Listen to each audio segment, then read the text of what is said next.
చూడండి, మనకు సూక్ష్మ బోధన యొక్క లక్ష్యాలు, ఏ లక్ష్యాలను ఆధారంగా చేసుకొని మనం సూక్ష్మ బోధన అనేది జరుపుతాము అంటే, బోధనలో ఆత్మవిశ్వాసాన్ని పెంపొందించడం కోసము, నెక్స్ట్ వచ్చేసి బోధనలో ప్రావీణ్యం సంపాదించడం కోసము, నెక్స్ట్ బోధన నైపుణ్య సాధనలో పరిపుష్టి పొందడం కోసము, ఫోర్త్ వన్ వచ్చేసి బోధన నైపుణ్యాలకు ప్రాధాన్యత కల్పించడం కోసం. అంటే బోధన విషయం పరంగా కాకుండా నైపుణ్యాల పరంగా కూడా మనము ప్రాధాన్యత అనేది సంపాదించడం కోసము ఈ సూక్ష్మ బోధన అనేది జరుపుతామన్నమాట. తర్వాత బోధనా వాతావరణంలో క్లిష్టతలను తగ్గించి బోధనా నైపుణ్య సాధనపై శిక్షణ కేంద్రీకరించడం అన్నమాట. అంటే ఇప్పుడు ఎక్కువ మంది పిల్లలు ఉన్నప్పుడు మనం ఏం చేస్తాము, అక్కడ మనకు పూర్తిగా పరిపుష్టి అనేది లభించదు అనమాట. పిల్లల్లో మనం బోధించినప్పుడు ఇక్కడ కొంతమంది తక్కువ మంది విద్యార్థులు ఉండి, ఆ తర్వాత మనతో పాటు చదివేటటువంటి విద్యార్థులు మనకు ఫీడ్బ్యాక్ ఇస్తారనమాట. మనతో పాటు చదివేటటువంటి మన సహా ఉపాధ్యాయులు ఏం చేస్తారంటే మనకు అప్పటికప్పుడు ఫీడ్బ్యాక్ ఇస్తారు. కాబట్టి మనలో ఏదైనా తప్పు చెప్తున్నప్పుడు, నైపుణ్యాల్లో ఏదో తగ్గుదల ఉన్నప్పుడు మనం ఏం చేస్తే దానికి అప్పటికప్పుడే పరిపుష్టి అనేది మనకు లభిస్తుంది. కాబట్టి దాన్ని మళ్ళీ మనము పునః సమీక్ష చేసుకోవచ్చు.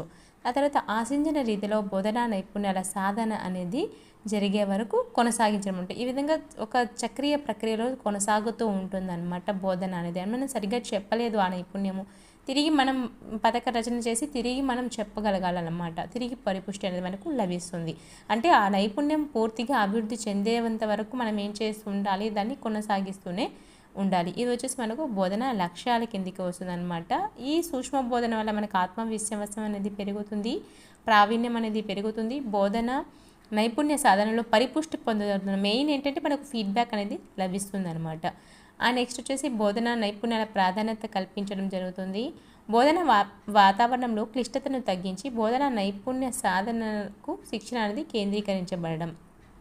ఆశించిన రీతిలో బోధనా నైపుణ్య సాధన అనేది జరిగే వరకు కొనసాగించడం అనేది బోధన సూక్ష్మ బోధన యొక్క లక్ష్యాలన్నమాట. ఇది ఎలా అడగచ్చు అంటే క్వశ్చను, సూక్ష్మ బోధనలో ఉన్నటువంటి లక్ష్యాలలో లేనిది ఏది అనేసి దీంట్లో ఒక 3 ఇచ్చేసి ఒకటి వేరేది ఇచ్చేసి కూడా మనకు అడగవచ్చు అనమాట. కాబట్టి మనం ఏం చేయాలంటే దానిలో ఉన్నటువంటి ఒక 6 పాయింట్స్ బై హార్ట్ చేయకుండా ఒక 3-4 సార్లు చదివామనుకో అండి, యాజ్ ఇట్ ఈజ్గా అది అలానే అర్థం చేసుకుంటూ చదువుకుంటే మనకి ఈజీగా గుర్తుండిపోతుందండి. ఏదైనా సరే ఒక 3-4 టైమ్స్ చాలు, రివిజన్ చేసుకోండి, గుర్తుంటాయి. బట్ ఇలా అడుగుతారనమాట నెగిటివ్ ఫామ్లో క్వశ్చన్స్ అనేది. మెయిన్గా దీంట్లో ఏంటంటే మనకు డెఫినేషన్స్ నుంచి ఒక 3 డెఫినేషన్స్ ఉన్నాయి కదా, ఆ 3 డెఫినేషన్స్ అది మెయిన్గా దీంట్లో కొన్ని ముఖ్యాంశాలు అనేటివి కూడా ఇచ్చారు. ఆ తర్వాత లక్షణాలు కూడా ఉన్నాయి దీంట్లో. చూద్దాము, ఒక్కొక్క షార్ట్లో ఒక్కొక్క టాపిక్ దీంట్లో ఉన్నటువంటి దాని గురించి చెప్తానండి. Thanks for watching this video.